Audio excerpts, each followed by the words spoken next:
transportation 80 years from now? In 8 years. Oh, in 80 years. Well. Mobility 2088. それはね、2088年ですか? Yeah, I've been thinking about 80 years. Wow. That's a good question.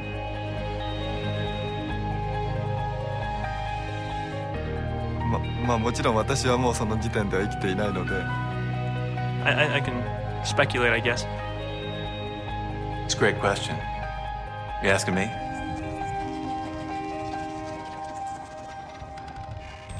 In 80 years, people will go from point A to point B in probably a number of methods.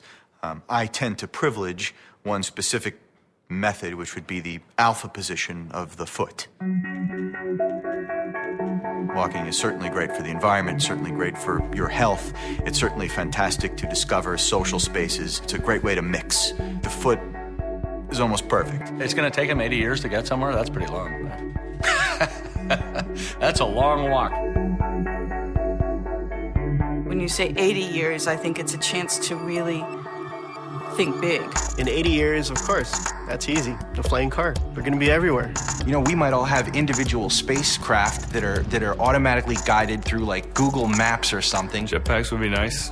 I don't know. Personal helicopters. I don't want a jetpack. Imagine taking all the idiots on the road today and putting them up in the air, jetting around. I mean, the collisions would be incredible. People talk about teleportation. That's looking like a possibility. Magnetic levitation is another one. What if we could unlock gravity? Definitely. Well, that's going to happen way before that. I think that's within a few weeks. I would say that's going to happen fast, and people being invisible. I am amazed at the progress that gets made in 10 or 20 years. And so when I think of 80 years, I think, gosh, all kinds of things can be possible. 私事ですけども、実は、この夏に、孫がグランドサンが生まれまして、で、本当にまだちっちゃな命ですけども、10年後、20年後、我々と同じような青空が、この子は見れるんだろうかってやっぱり思います。I think the internal combustion engine was a bad idea from the outset. It's inefficient and it's dirty, it's noisy, it pollutes. We certainly have plenty of people in America right now who definitely don't want to give up gasoline until the last drop. That's simply foolish because we are stealing from our children. The environmental issues that we've created are entirely our own. They affect essentially us. Nature will still be here when we're gone. We have only two choices. We either learn how to adapt with the planet, or we have to get off. John F. Kennedy had a great quote. If man created problems, man can solve them. Well, we are in a pickle. If you're going to generate large quantities of electric power, how do you do that? Wind, the ocean, the sun. You know, the sun produces 800 million gigawatts constantly. But here on the ground, sunlight isn't always available. We have clouds, we have nighttime. In space, you can build very large satellites, a mile across or more, which will generate hundreds of thousands of megawatts. The fuel that we'll use really is this stuff, water. Inside water is hydrogen. Hydrogen makes an excellent fuel. It burns cleanly, and when you burn it, the waste product is more water.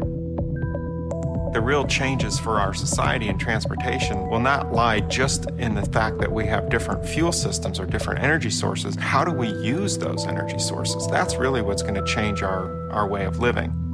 In the last 50 years, we have organized ourselves to make it so that we can't live without cars.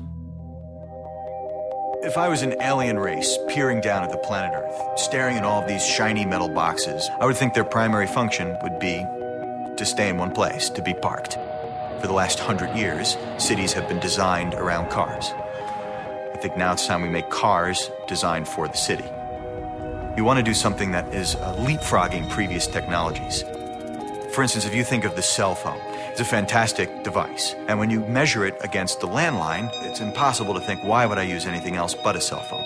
So the future car for a city, it's got to do the same thing that a cell phone has done with landlines. We want this kind of social mobility device that's kind of a Facebook on wheels. The biggest change would be almost like you take your house with you, or you're kind of seamless when you leave.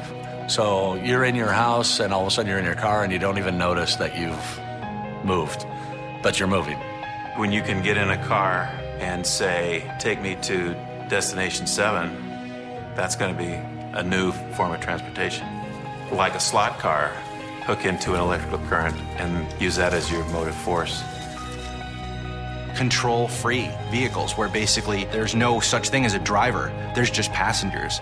In 80 years, I don't know that steel will be what we'll use anymore. Glass technology will change, lighting technology. An autopilot system. Mechanical drive systems will disappear. Stackable cars. Everything's becoming more advanced. A train of cars. Cars that articulate their frames and stand up and then interlock with the car behind it and charges via induction in the street. Maybe people won't even own cars anymore in 80 years. Maybe there'll just be fleets of robot-controlled cars. They've talked about cars that could actually drive themselves. That's called a chauffeur in my book, but there's a hopefulness predicting things that sound outlandish to us now. There's a lot of optimism in thinking about the future. It's a kind of exercise in dreaming. We can do anything. We can do whatever we want to because you could send a dude to the moon, you know? Like, people can clone a goat. They can do a heart transplant. We can do whatever we want to do. People that are known as innovators they've all had the vision to look beyond where they are today and see things that other people couldn't see and see new possibilities and new applications. I'm counting on being surprised. So far, history's never let me down. I've been surprised just from the time that I was a child till now. I'm amazed at watching my own kids and how they're living compared to the way I grew up.